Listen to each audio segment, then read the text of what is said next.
నాగర్ కర్నూలు జిల్లాలోని అచ్చంపేట నియోజకవర్గానికి ఈ నెల 18న రానున్న సీఎం రేవంత్ రెడ్డి పర్యటన ఏర్పాట్లను ఎమ్మెల్యే కసిరెడ్డి నారాయణ రెడ్డితో కలిసి పార్లమెంటు సభ్యులు డాక్టర్ మల్లు రవి పర్యవేక్షించారు. అనంతరం కల్వకుర్తి ఎమ్మెల్యే క్యాంప్ కార్యాలయంలో ఎమ్మెల్యేతో కలిసి ఏర్పాటు చేసిన మీడియా సమావేశంలో ఆయన మాట్లాడుతూ తెలంగాణ రాష్ట్రంలో కాంగ్రెస్ ప్రభుత్వం ఏర్పడినాక రాష్ట్ర పేద ప్రజల కోసం ఎన్నో సంక్షేమ పథకాలు అమలు చేసిందని, అందులో భాగంగానే ఈ నెల 18న అచ్చంపేట నియోజకవర్గంలోని మన్ననూరు, మాచారం గ్రామాలలో గిరిజనుల సంక్షేమం కోసం తెలంగాణ రాష్ట్ర ప్రజా ప్రభుత్వం ఎంతో ప్రతిష్టాత్మకంగా చేపట్టిన ఇందిరా సౌరగిరి జల వికాస్ పథకాన్ని 12,600 కోట్లతో ఈ పథకాన్ని సీఎం రేవంత్ రెడ్డి ప్రారంభిస్తారని వారు తెలిపారు. ఈ పథకం ద్వారా గిరిజనుల అభివృద్ధికి, వారు ఆర్థికంగా బలపడడానికి ఎంతో తోడ్పడుతుందని, ఈ కార్యక్రమానికి ఉమ్మడి మహబూబ్ నగర్ జిల్లాలోని గిరిజనులు అధిక సంఖ్యలో పాల్గొని ఈ కార్యక్రమాన్ని విజయవంతం చేయాలని కార్యకర్తలకు, నాయకులకు పిలుపునిచ్చారు. ఈ కార్యక్రమంలో pollution board member Balaji Singh, Kalwakurthy నియోజకవర్గ కాంగ్రెస్ పార్టీ నాయకులు, కార్యకర్తలు తదితరులు పాల్గొన్నారు. ముఖ్యమంత్రి గారు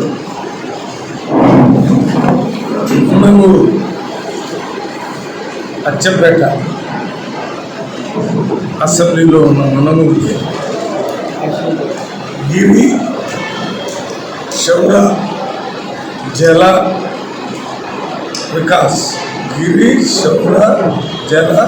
వికాస్ పథకాన్ని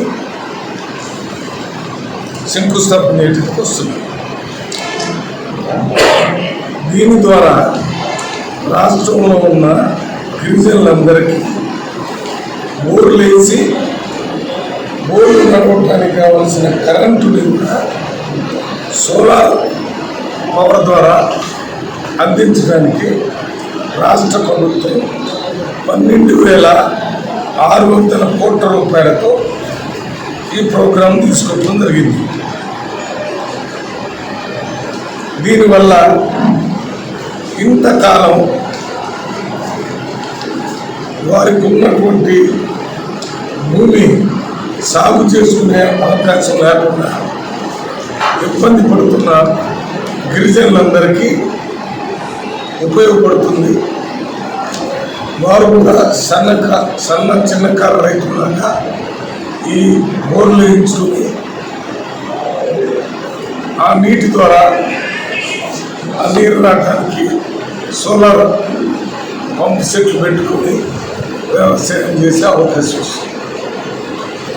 ఈ అచ్చంపేటలో ట్రైబల్స్తో పాటు ప్రిమిటివ్ ట్రైబ్స్ అంటారు. ప్రిమిటివ్ ట్రైబ్స్ అంటే చెంచులు, వాళ్ళు ఎప్పుడు కూడా అడవుల్లోనే ఉన్నారు. దానివల్లనే అచ్చంపేటలో దోమ పెంట, ఈగల పెంట, ఇవన్నీ లేకుండా తండాలంతా పెంటలు అంటారు, లంబర్ తండలు అంటారు, చెంచు వాళ్ళంతా పెంటలు అంటారు. వాళ్ళ పరిస్థితి ఇప్పుడే స్వతంత్రం వచ్చిన తర్వాత దగ్గరలో ఉన్న స్కూల్స్కి వాటి పిల్లల చదివించటం, సర్పంచులు చేయటం, ఇవన్నీ ప్రభుత్వం తీసుకున్నా ఇప్పటికీ వెనకబడి ఉన్నారు. వాళ్ళ కోసం ప్రత్యేకంగా ఈ కార్యక్రమం కూడా ఉపయోగపడుతుంది. వేరే లంబాడి ఎస్టీలు, ఇంకా ఆదివాసులు, కోయ, మూండ్రు వాళ్ళందరూ కూడా ఉపయోగపడింది. ఇది ఈ కార్యక్రమం. దీనివల్ల